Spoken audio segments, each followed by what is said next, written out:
with all those comments and seeing that how much support from people that you don't even know really makes you feel like, okay, maybe I can do this.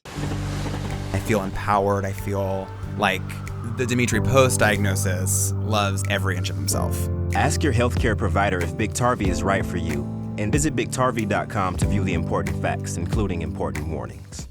Hello there, welcome to Plus Talk on Plus Life, where we're all about turning positive into a plus. So, you get your HIV diagnosis, what's the first thing you do? TikTok, perhaps. Well, maybe it wasn't the first thing you did, but my guest today, Dorian Klemensine, is joining us, and you did use TikTok to talk about your HIV status pretty quick into the game, didn't you? Yeah, I did. And it was not my intention whatsoever. Like it kind of just happened by itself type of thing. I got my diagnosis and it kind of put me in a really dark like space. Um and while I was coming out of it, it kind of felt maybe like its own self-help type of thing. I made a reaction video to another user on TikTok who was crying and they said they just found the diagnosis, and it just hit home for me because everything that user put in their video looked very similar to mine. Just and it made me feel super sad because when I found my diagnosis, I was all by myself in my room, miles away from family, and it just crushed me. I felt very isolated, very alone. And I didn't want this person to feel that just because we're living the very similar situations. I didn't want them to feel like they had nobody in their corner.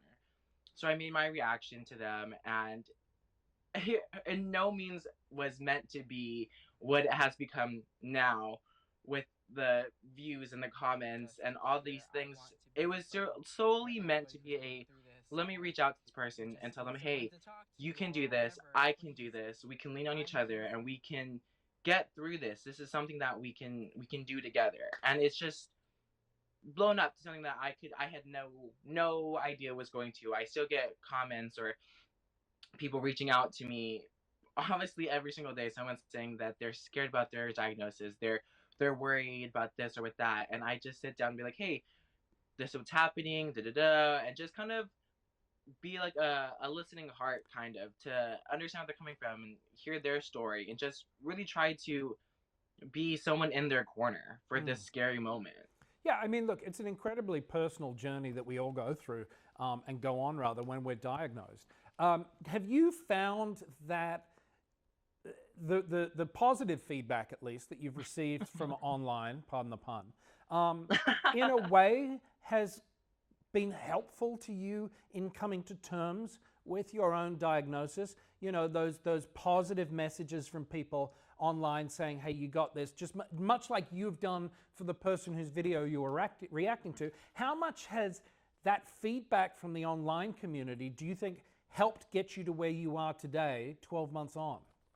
Oh, tremendously. I know it sounds silly, like, oh, how can like a little comment from somebody from that you never know make you feel better, but it honestly had, because my diagnosis after I found out, it put me in such a dark place. Like I didn't want to continue.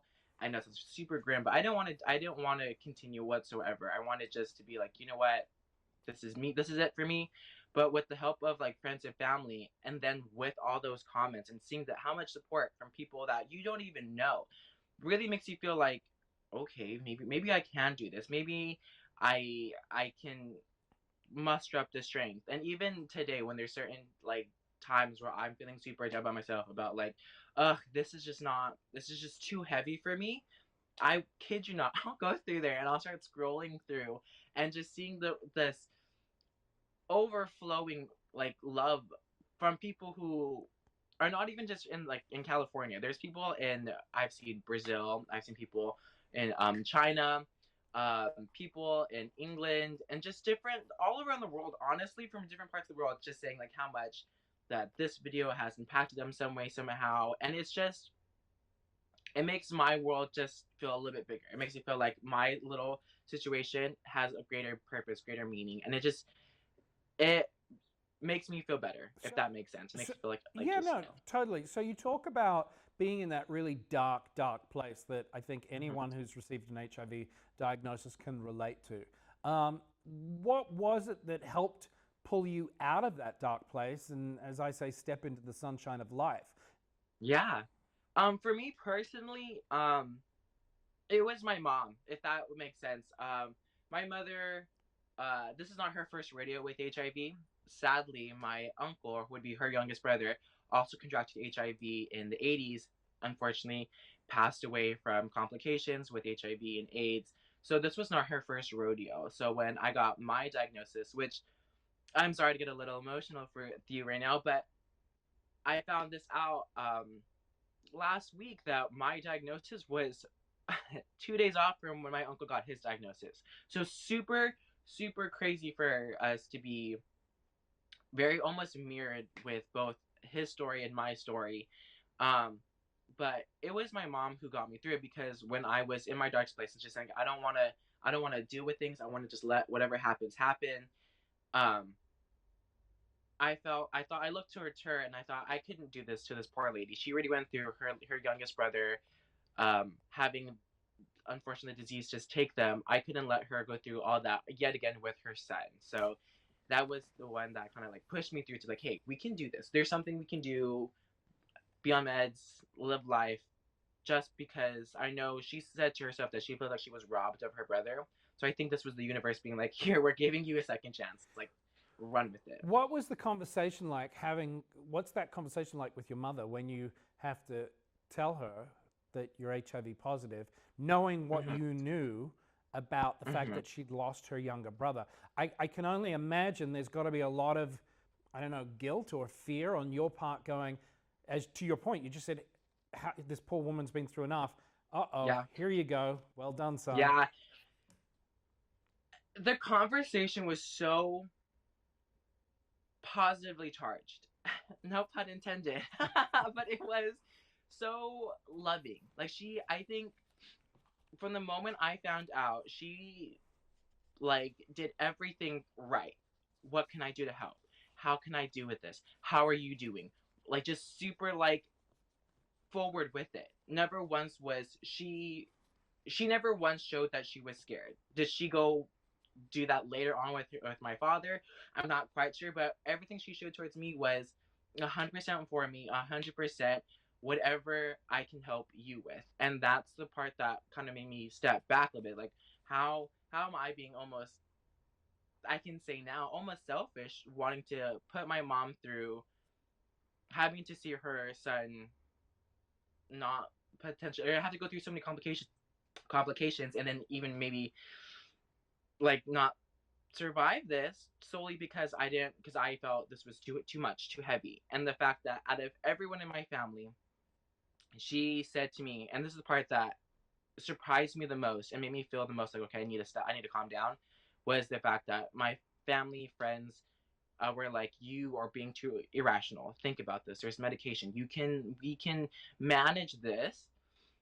My mom pulled me aside and she said, if you want this to be the end, just educate yourself a little bit on this. But if you want to let it take its course, I'll support you on that. And it just like even now it's crazy to me that my mom loves me so much that she was willing to put herself aside, her pain, her guilt, and all that stuff to be like, you know what, this is what my child wants, this is what my child needs right now.